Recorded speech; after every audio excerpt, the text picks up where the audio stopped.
Ay, nag-rally yung INC. Nag-rally sila. Umabot sila ng 11,000. Ay, 20 million pala. 20 million. Umabot sila ng 20 million. Sige, hindi na tayo hindi na tayo magkakaso kay Rodante Marcoleta. Ganun po ba yan? Hindi po. Tuloy pa din ho, mga kababayan. At base nga po dito kay Senador Rodante Marcoleta, kay Senador Panfilo Lacson, mga kababayan, mismo din ito, nakita ko doon sa post mismo ni Senador Panfilo Lacson, Ombudsman Boying is tough as Caviteño will always be. Sabi ni It Wasn't Me, no exemption to apply law. Ombudsman Boying is tough as a Caviteño will always be. Diyan pa lang po sa highlighted na yan, mga kababayan, alam mo na talagang hindi papatinag po sa mga parali-rali lang itong si Ombudsman Boying Remulla I trust that he won't cave into the INC rally and pressure. Biruin nyo naman, mga kababayan. Ilan daw yung totoong bilang? 11,000? O mamaya, so dudugtungan ho natin yan nung patunay natin kung bakit nasasabi natin 11,000 lang. Pero ngayon, sabihin na natin 20 million para naman mag-apply doon sa mismong sinasabi lang, madami sila. Okay? I trust that he won't cave into the NIC rallies and pressure. Not today, not tomorrow, kahit umabot pa sila kasi meron na silang permit, mga kababayan, na mag-rally. No, nung inumpisa nila wala. Pero ngayon, meron na silang permit para mag-rally hanggang alas 8 ng gabi bukas. Not today, not tomorrow, and certainly not when Senator Marcoleta's plunder case is filed in court as earlier announced. Biruin mo, lumabas na sa bibig ni Marcoleta, nakatanggap ako, tumanggap ako, yung natanggap ko, hindi ko na sinulat doon sa SOSE, hindi mo na pwedeng ikonsidera na pangkampanya yon. Regalo na yun, boss. His INC backers may block EDSA na ngayon po ay ginagawa nila ngayon, iniharang yung bus at libo-libo, pwede ba natin sabihin libo-libo o daan libo na mga motorista ang na-stranded, malamang sa alamang, marami dyan yung hindi nakapasok na perwisyo dahil po doon sa traffic na ginawa. Ano po? Putik na yan. Perwisyo dahil sa iisang tao na meron namang pag-amin doon sa kanyang mga sinasabi. Di ba? His INC backers may block EDSA all they want and cause traffic jam and chaos to the discomfort of ordinary commuters. Surely the PNP will be there to maintain peace and order. Pero ang ibig sabihin po nito, walang atrasan yung kaso ni Ombudsman Boying Remulla. At hindi ho papatinag yan sa mga parali-rali na ganyan ho. Diba? Wala, hindi naman po natin pwedeng palagpasin. Nag-rally yung INC. Wala na, hindi nakakasuha si Rodante Marcoleta.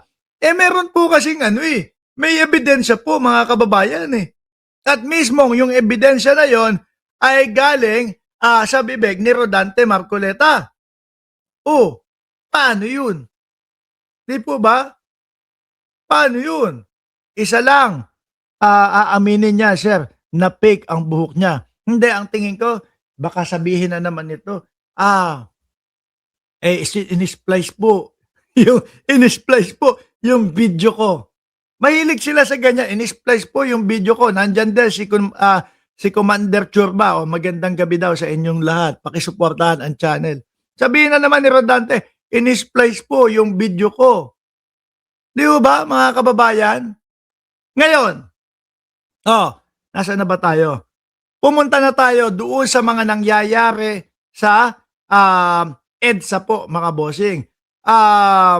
Nung medyo maaga-aga pa po, mga kababayan, ang natunghayan natin ay yung pagdating daw po ni Alan Peter Cayetano ho, mga boss chief amo, sir. Dumalo. Sabi nyo, walang kulay. Bakit ayan, nagkakaroon na ng kulay? isa pa sa nakita ko doon, si Lebiste, si 24 billion boy. No, na kaya lang naman nakikisali sa mga ganyan-ganyan no, mga kababayan, ay dahil para matakpan yung issue niya na 24 billion doon sa solar panel niya. Di ba? At expect nyo na po, madami pang susunod na eepalan itong si 24 billion boy. Hindi nyo napansin, mga DDS? No? Nung Cabral, namatay si Cabral, nakisali si naki-epal. Itong si Lebiste, si Leandro Lebiste, yung bata, di ba? At pagkatapos, ano ba yung mga sumunod doon? Madami pang mga sumunod. Inepalan din ni Lebiste. Ngayon, ito naman, sa INC naman ang pag-epal niya. No? Ngayon, isa po din sa dumating, mga kababayan, wala pong iba kung hindi si APC. At ang sabi nga po ng mga kapulisan, mga boss, chief, sir, nung nandoon na litrato ni APC, paalala, ingatan daw po ang inyong mga mahahalagang gamit. Hanggang nandoon sa ibabaw, nandoon sa mismong screen nila, yung litrato ni Alan Peter Cayetano, mga bossing. O, di ba? Paano ngayon sasabihin na walang kulay iyan? Paano sasabihin na na wala lang? Di ba? Ang problema, hindi na ho si Alan Peter Cayetano ang Senate President, no? Na kagaya nung kay Bato de la Rosa na hinarangan niya upang hindi mahuli, maaresto itong si Bato de la Rosa. Ang problema po, ang Senate President na po ngayon, mga kababayan, wala pong iba kundi si Win Gatchalian. Oh, sabi ni Mark Crisanto Antaso, mag-live na naman bukas siya, si Cayetano. Ang panigurado niya, naka-live yan. Yung pupunta siya dyan, ang daming views niyan. O, di ba? Ang Senate President ng Facebook Live, sabi nung mga bumabatikos kay APC, problema ni Marcoleta, hindi na siya kayang protektahan nitong si APC. Lalo na, ang Senate President na po ay si Win Gatchalian.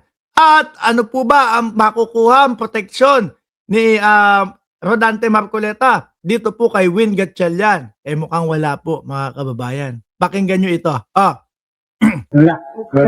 Yan, nako, ito, si Senator Win Gatchalian, Senate President Win Gatchalian. Yun na po kay Senator Marcoleta. Your reaction lang, sir. Sa possible arrest daw po niya, sir. And filing of case lang, sir. No comment. Wala pa naman yung tip, kaya mahirap mag-comment eh. So, it's very hard to Malapit na